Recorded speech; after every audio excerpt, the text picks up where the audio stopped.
Assalamualaikum warahmatullahi wabarakatuh. Saya Rahmahdani Nur Aini, NIM 21411010180.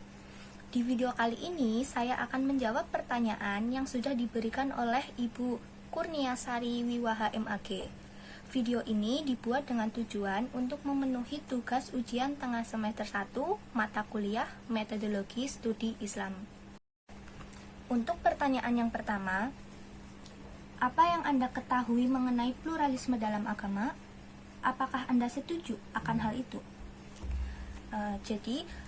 Arti pluralisme secara luas itu merupakan suatu paham menghargai adanya perbedaan dalam masyarakat dan memperbolehkan suatu kelompok untuk mempertahankan keunikan budayanya masing-masing.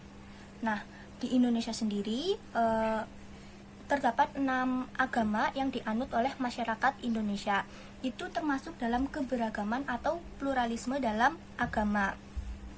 MUI juga mengatakan bahwa pluralisme itu sendiri suatu paham yang mengajarkan bahwa semua agama itu sama dan setiap pemeluk agama tidak diperbolehkan untuk mengklaim bahwa agamanya lah yang paling baik dan menganggap bahwa agama lainnya itu salah.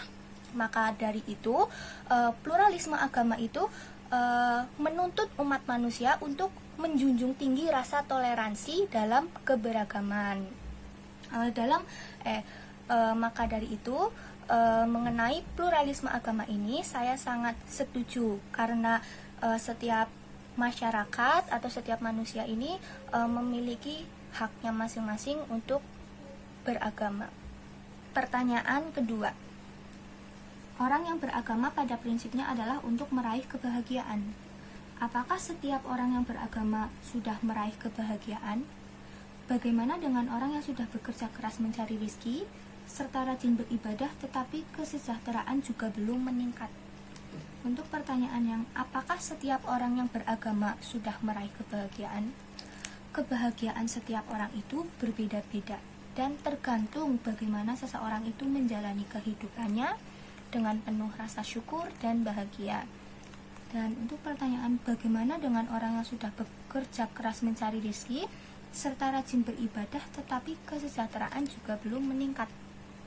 Dalam hal ini Allah sudah mengatur semuanya, baik itu rezeki, maut, jodoh, dan umur. Allah sudah mengatur dan sudah ada porsinya masing-masing bagi umatnya.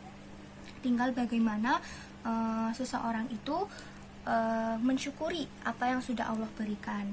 Dan apabila sudah berusaha mencari rizki tetapi hidupnya masih biasa saja, percayalah Allah akan berikan yang lebih di akhirat kelak.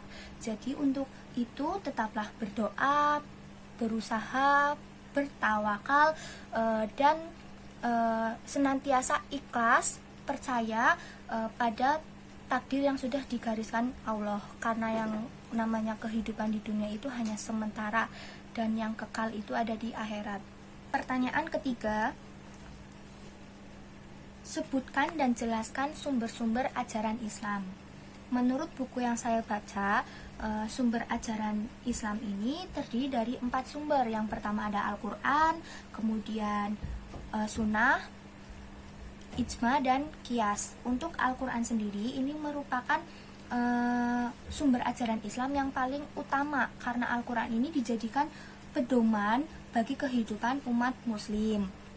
Nah, Al-Quran secara bahasa itu diambil dari kata qoro'a yang artinya membaca atau bacaan, sedangkan menurut istilah itu wahyu yang diturunkan oleh Allah SWT kepada Nabi Muhammad SAW, yang termasuk mushaf yang disampaikan kepada umat manusia secara mutawatir tanpa ada keraguan. Nah, secara ringkas dan global, Al-Quran ini memiliki tujuan. Tujuan itu terdiri dari pesan tauhid dan perintah mengesahkan Allah SWT, kemudian perintah untuk beribadah dan menjauhi segala larangannya, kemudian menjelaskan jalan kebahagiaan dan jalan kesesatan, kemudian janji dan ancaman berupa surga dan neraka. Kemudian untuk sumber ajaran Islam yang kedua itu ada sunnah. Sunnah ini segala sesuatu yang dihubungkan oleh Rasulullah SAW, baik itu dari segi perkataan, perbuatan, persetujuannya ataupun akhlaknya. Nah, sunnah ini memiliki fungsi. Fungsi yang pertama itu untuk menguatkan dan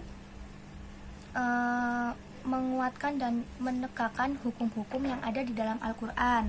Kemudian menjelaskan dan merincikan hukum-hukum yang ada di dalam Al-Quran. Yang ketiga, menetapkan hukum yang tidak tertera di dalam Al-Quran.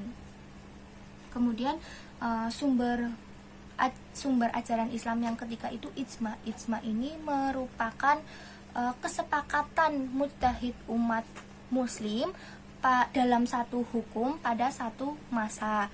Dan untuk sumber ajaran Islam yang terakhir itu ada qiyas. Qiyas itu artinya menyamakan.